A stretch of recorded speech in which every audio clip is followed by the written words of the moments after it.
Hello, welcome to Grief is Real, Big, Better Shared, the podcast everyone needs to hear, but nobody wants to hear. I am Angela Hamblin-Kelly, the Executive Director of the Baptist Centers for Good Grief, and I am joined here today with 4 people who found themselves calling the Baptist Centers for Good Grief for grief support. Before we meet these great people, let me review a bit of our backstory for our listeners. Our grief program started in 1999, and for 24-ish years, we've been providing grief camps, grief groups, and individual grief counseling for children, teens, and adults. We are doing this podcast because clients have been asking for it as a platform for support. And that's really the foundation of most of our services, our community asking for more. We are also so grateful to our community donors who have generously supported us over the years, as all of our services are free of charge. So over these 24 years, we've grown from a children's grief camp to a program with 3 grief centers that provide grief support to Tennessee, Mississippi, Arkansas, and Southeast Missouri. So why a podcast? Mainly because grief is the most universal experience there is. Again, this is the podcast everyone needs to hear because grief involves pain and vulnerability, which is also why this is the podcast nobody wants to hear. So I sit here today with 24 years experience as a grief counselor, but I'm also a griever. So in this podcast, we hope to honestly look at grief and discuss the heart and head tug of war from an evidence-based grief counseling perspective, but also the very real life perspective too. Our plan is for our episodes to be candid and honest discussions with grievers. So today we're talking about grief after the death of a spouse. We will discuss surviving and living. To us at the Baptist Centers for Good Grief, we believe that grief is a reflection of love and that we all have love stories. So let's start by meeting our guest, which I am so honored to sit here with each of you today. I hope you know how much I wish that you weren't here. I honestly mean that. I wish you never needed to pick up the phone and call us. But we know that life doesn't work that way, and I'm honored that each of you have trusted us. So I thought we could just take a few minutes, and if each of you would like to introduce yourself, tell us a little bit about you, maybe your journey to the Center for Good Grief, and a little about your own love story. I'm Michael Wallace, and, I lost my wife, LaShawn Wallace, on August 18th, 2020, and I knew immediately that, we had just celebrated our 20th anniversary a few months before that. We still have young children, school-age children, as well as young adult children. And I knew immediately that, I needed help. I needed spiritual support, emotional support, and, walking her through her journey with cancer. Stage 4 hit us right at the top during the middle of, a pandemic. And it was a 6-week sprint to losing her. And, being able to be with her every single day through that, holding her hand as she passed away, kissing her cheek as I told her I loved her. Those are things that I will never, ever forget. But those are things that I wouldn't wish anyone else to have to go through, as delicate as that was. So I knew that for me to be the best man and to be the best father that I needed to continue to be, I needed the resources of Baptist Good Grief and the center. And I dove in immediately. Even in hospice, I knew right then and there that I didn't need to make this decision 6 weeks later or 6 months later. I needed to make it immediately so I could be the best father and the best person that I could be spiritually, mentally, physically for my kids. And here I am today. Thank you, Michael. You said so much in that, and I think that's what we all at the center have really felt from you since the moment we met you, is that I'm here are my kids, and you've worked really, really hard. Thank you. I'm Debbie Isom Todd, and I lost my husband, Gail, almost 6 years ago. Will be 6 years ago in July. And unlike Michael, I didn't see it coming. He had gone into the hospital for open heart surgery, which, you might look at that and think, how on earth would you not expect him to die? That being a possibility. But he'd been retired for a couple of years, and I was coming up on retirement, and we had plans. And part of our plan was to get his heart fixed. And so the goal was to go in, get that taken care of, and get out and start living life. And after 8 days of intensive care, God called him home. And it was very unexpected, even though we were sitting there in intensive care. Why that did not occur to me, I do not know. So I felt like I had been hit by a train. My son was grown at the time, and I had one grandchild, and we were really rocked by that loss. And I had have a wonderful friend at work who introduced me to Angela, and she carried me all the way through that recovery journey to where I am right now. And I determined early on that I was going to do the hard work of grief. I didn't want to wait 5 years later to have it hit me again like a train. And so with the help of all the folks at the center, I was able to navigate that process and still have that as a support. I've been told not to wait until my hair's on fire to call, and I've learned not to do that. And so I'm so thankful for the opportunity that I've had to travel this grief journey. Thank you, Debbie. Thank you. And it's so good to see you as you show up at our fundraising events and like our 5K and continue to support the center. And I know also take those moments for your grief, since we know grief does not have an ending point. So thank you for being here today.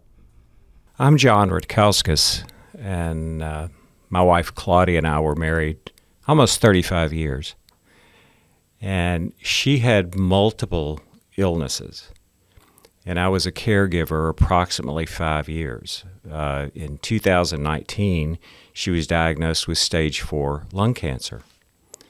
And so she was in treatment for that, and she was never a complainer. She drove herself to chemo. She always laughed. She always giggled. She had the best attitude in the world.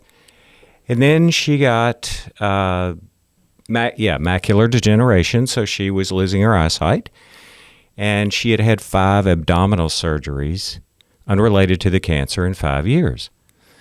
And the month of December when she died, it was 30 days of like being in the foxhole.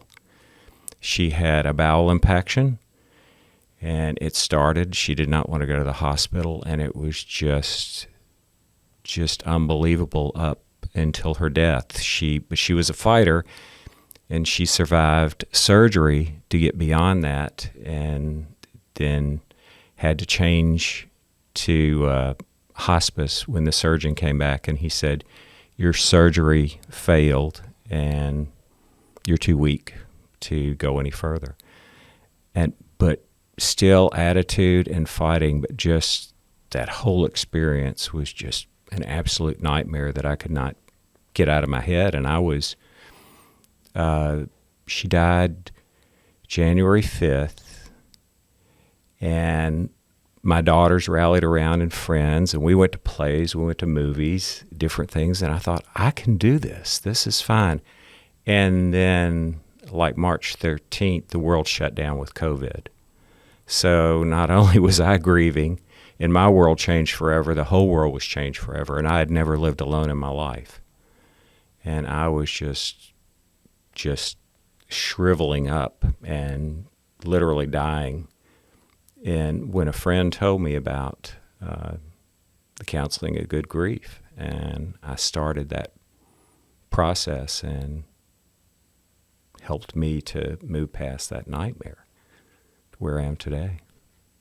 Thank you. Thank you for sharing. And you bring up some really good points that I think we'll all probably get to a little bit more is grieving, and then grieving in a pandemic, and then, feeling all that isolation and all the new things that come with grief.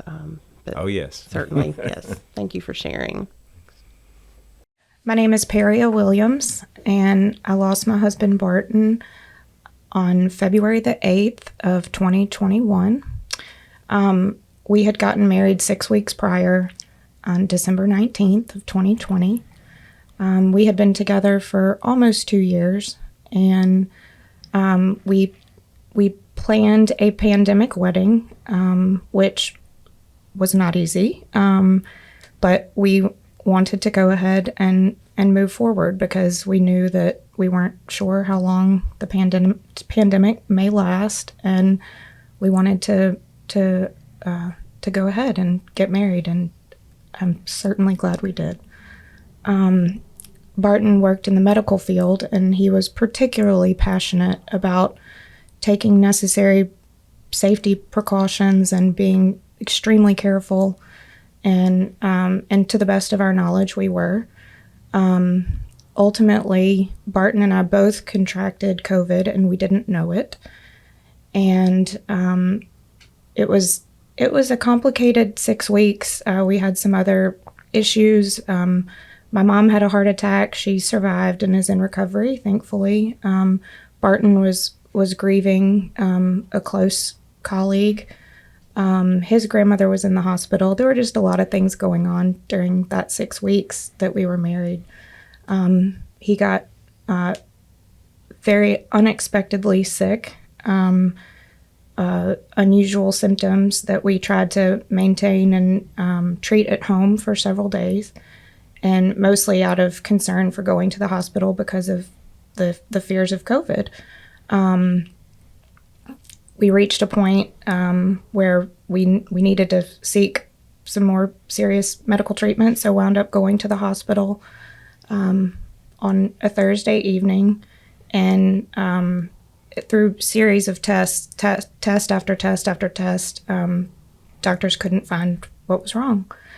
And finally, a test came back that he was positive for COVID antibodies, but not active COVID. So there was a big difference in ultimately his diagnosis. But essentially, our doctors told us that it was a statistical impossibility in 2 and 300 million.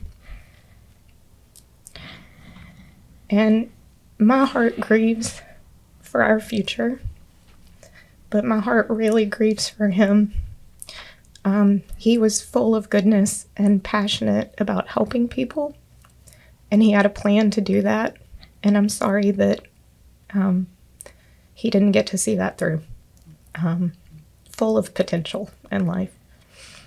I knew from the beginning that I was going to need help also, and I had several people who, fortunately through our small town Memphis connections, knew Angela and put me in touch with her, and I'm forever grateful. Learning what is quote unquote normal in the grieving process has been extremely helpful, and just a guide to get through day to day. So I look forward to finding a way to give back to the center at some point. Thank you, Paria. Thank you. Thank each of you for sharing about Barton and LaShawn and Gail and Claudia and your love stories. You know, I said in the beginning that I sit here with this experience and this title, but I'm also a griever. And, you know, I can relate to different things that you all said, from the long term, you know, being a caregiver, and what kind of that long-term grief looks like, or the 6-week grief, or the grief where you're in a hospital and it's not supposed to go this way, or the immediate, you know, rug pulled out from under you. And that's the thing about grief. There's no rhyme or reason to it, and there's sometimes when we expect it, and there's other times when we don't. But it certainly all shows up, that grief. It definitely brings so many things. Michael, you mentioned earlier the physical and the spiritual and the emotional complexities of grief. So thank you all for sharing. You know, when we talk about grief, a lot of times people kind of relate to grief in images. when I talk about grief, a lot of times I'll talk about the waves of grief. I love the ocean. I'm an ocean person. So I think about how grief comes in different waves, different levels of intensity. So I'm just curious for you if there's a certain image that you have used or that has really resonated with you about what your grief has felt like or looked like, if you had to kind of put it with an image. Does anything come to mind? That's a great question. I think for me, being the father of young children, I have, there would be soon to be 13-year-old Kevin and 10-year-old Kelly. Seeing them wake up every single day, and now we're 2 years removed from them, losing their mother, and seeing the growth. Like it's in my mind, they're still the young kids, right? But Kelly basically skipped the 10 to 12 and went straight from 8 to 14s, right? And you see the growth in the life that still continues on. And that's really helped me know that I still have a purpose, and that, them being kids, I always used to say that, every day that they wake up and run in my room and wake me up and say, Dad, we're ready for school, is a great day. Okay. Because there have been times where if I had to do this without them, I don't know if I would be here right now. I don't know if I would be able to, muster the strength, but it's almost like God has left these two kids with me to keep me going. And so when I think about the waves of grief, it's like every day that they're normal kids. Kevin's 13, so he's talking about girls now, right? And Kelly's, love scenes in movies where they start kissing. So she's fascinated with kissing now. And I'm like, where's your mother when I need her right now? And when I have those moments, I smile and I think, man, I get sad because I'm like, man, LaShawn would love to be here for this. We did it for our older kids, but this is a unique situation now with me. So I sort of chart where I am with the growth and the grief. There's no grief without growth, and there's no growth for me without understanding the grief and where you come from. So that's where I identify, where I am when it comes to charting where I am in the grief process. That's great. You bring up just a great point. I have to just highlight about children that I think as adults, sometimes it's confusing for us to look at grieving kids and how they grieve, because they grieve so differently than we do. And I like to think about it, the fact that they just haven't been contaminated yet by the world. Right. So their grief is really so genuine and authentic. And when I look at kids, sometimes I try to remember that even with my own grief, because I do what we all as adults do, try to stuff things, try to power through, I'll deal with this in 4 days when I have a day off, and children don't do it that way. And so they actually can be really healthy examples to us. So right. I think that's great that you see that in them, that we as adults don't always know everything. Anybody else, any particular image that sits with you about your grief? I have one. I certainly relate to the waves. And sometimes it's always surprising, even when it shouldn't be surprising somehow.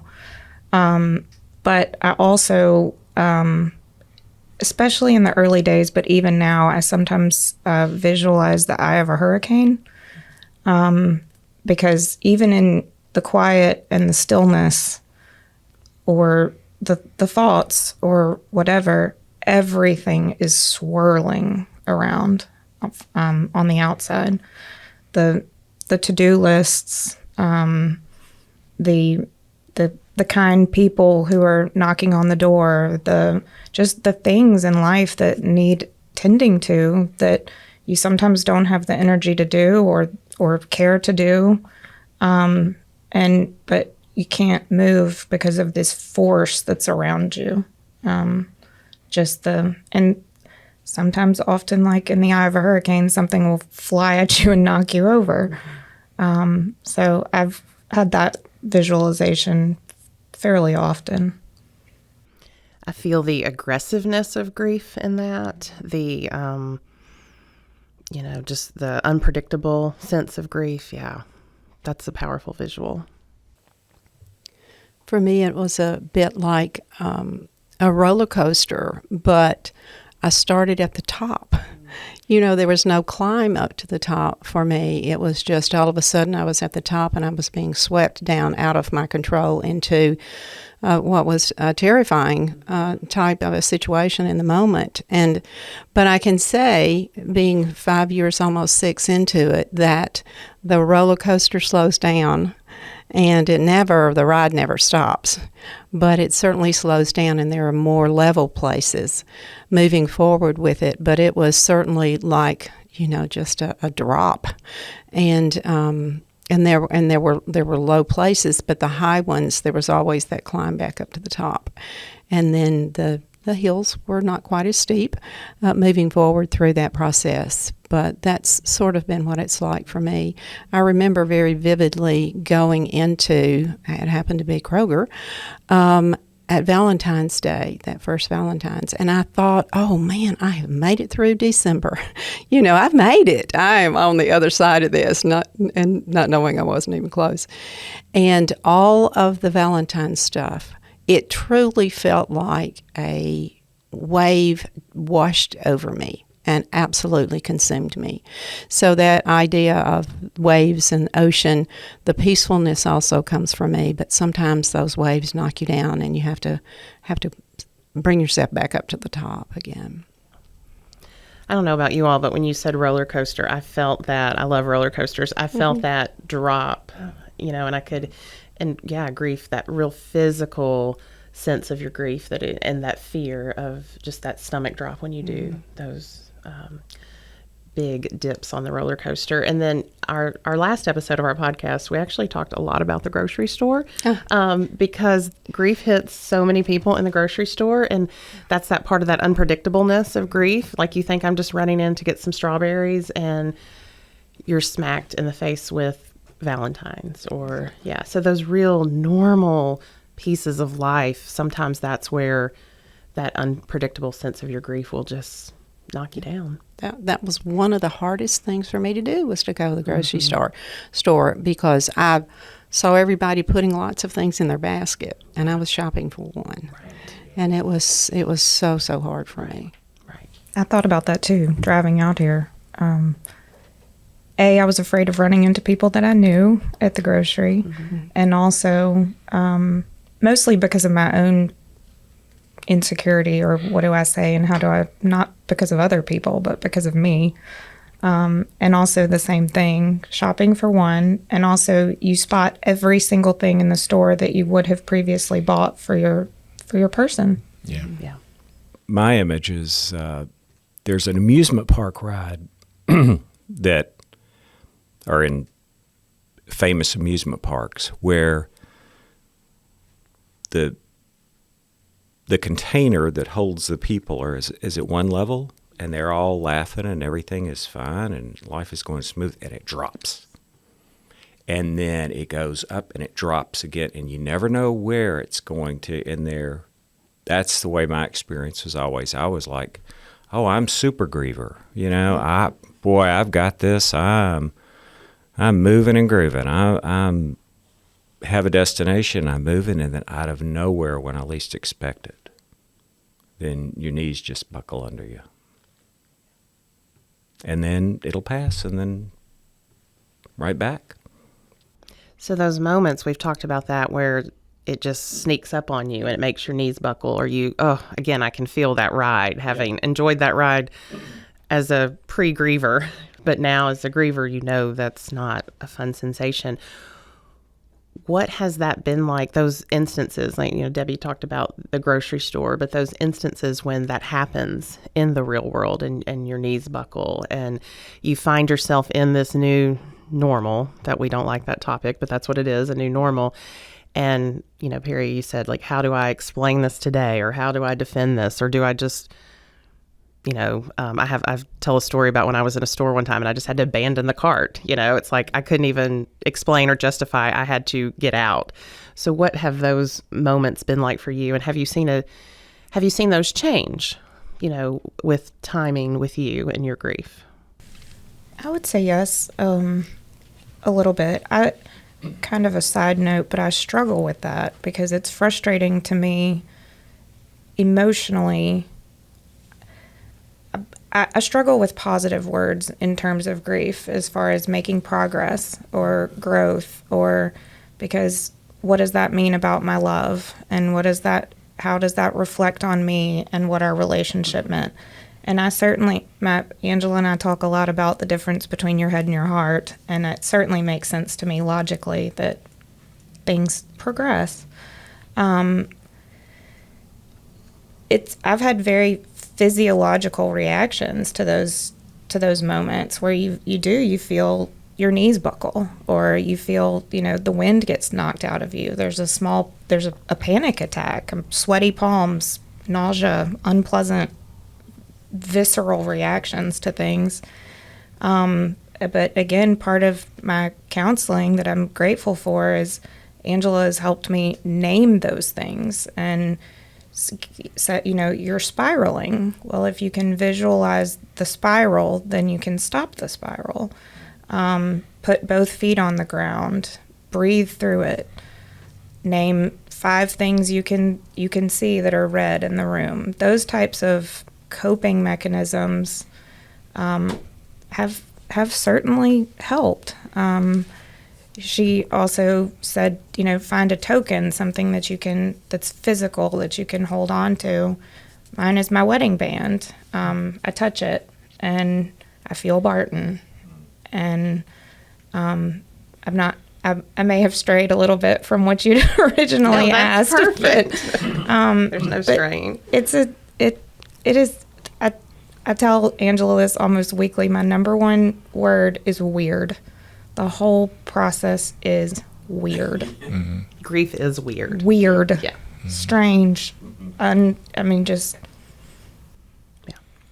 I had to learn to embrace crying. Mm-hmm. As a man, and particularly as an African American man, we all of our paths are uniquely different. But just culturally, it's a different dynamic when you're in my shoes. The way I was raised, how I was raised, where I was raised. But everything immediately, for whatever reason, I was able, and I keep harping back on experiencing this grief through the prism of my kids. We have, LaShawn was such a great photographer. She loved photography. So, if you went into our home before she passed, you would see, canvas art and all of these kind of different arts and family photos and things of that nature of all of our trips and things we did. And when she passed, I wanted to keep that energy in our house, in our home. So I started developing some of her artwork and photography that she never got developed. And our home is pretty much a tribute to her legacy and her love. And that can be that's intimidating for a lot of people who don't live with me and my 2 kids every day, right? Because they come in and the first thing they see is, a major canvas of, LaShawn over the Grand Canyon shot from behind. And that's one of my favorite photos of her. She also loved these, I can't remember what they're called, but they're the digital photo frames that randomly shows the photos. And it's set exactly the same with the same array of photos that were there before she passed. So I'm looking at, randomly photos will pop up from when we ran this 5K somewhere, or, when we ate dinner somewhere. And each time the random photo comes up, it takes me back to that moment.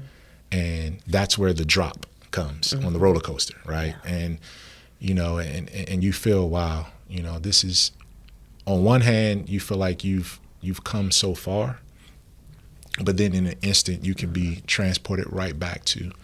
And one of the things I kind of is a challenge for me is, which version of myself am I right now? Am I, because sometimes I look at our photos now and I don't recognize the man that was with her. Sure. Right. And I kind of want to keep that in that image. Because I've been able to see so many different things since then, but I also never want to let that go. Right. And that's one of the things that I kind of navigate as it relates to the drops and the peaks and the valleys of it. You bring up a lot of good points in there. Part of our grief is losing this person that we can see, touch, and feel, and that's huge. Don't get me wrong. but there's also loss of self. Who am I now? Because I can never be who I was before. And I had someone say, it's actually a teenager recently say, wow, my 10-year-old self, she just didn't know what was coming, and so there is such a loss of who we are, and that forcing of being put on a journey to accept a new normal, which we didn't ask for, we didn't want. So there's a lot that you bring up in that, and people say sometimes when they look back and see those photos, it's like, I don't even really remember who that person is, or look at the joy that person felt, and that's maybe something I haven't felt to that degree in a while. Thank you all so much. We are going to pause here and continue this conversation in our next episode. So be on the lookout for part 2. Grief does heal. Let me say that again. Grief does heal. Grief demands attention and care. It needs support and patience, but grief does heal. Remember that your grief is a reflection of your love, and you are not alone. The world is full of grievers just like you. You can learn more about us at www.baptistgriefcenters.org. You can also subscribe to our YouTube channel, Baptist Centers for Good Grief, and you can get our podcast wherever you get your podcast. And remember, grief is real, big, and better shared. We'll talk soon. I'm Diane Brockmeyer, the CEO of Mid-America Transplant, and we are honored to sponsor this episode of Grief is Real, Big, Better Shared. At Mid-America Transplant, we have the privilege of working with families across southern Missouri and northeast Arkansas who choose to donate their loved ones' organs or tissues. While donation often brings families comfort, they are still heartbroken by their loss. We are proud to work with the Center for Good Grief and appreciate everything they are doing in the region to help bring healing to people who are coping with loss. Grief support is especially meaningful to me, as it was a tremendous help to my daughter, who lost her dad when she was 7 years old. 20 years later, she still recalls the positive, safe feelings she had with her grief support group. They understood her. Mid-America Transplant is inspired by life and by the donor families who give transplant patients a second chance. For more information about becoming a donor, visit sayyesgivelife.org.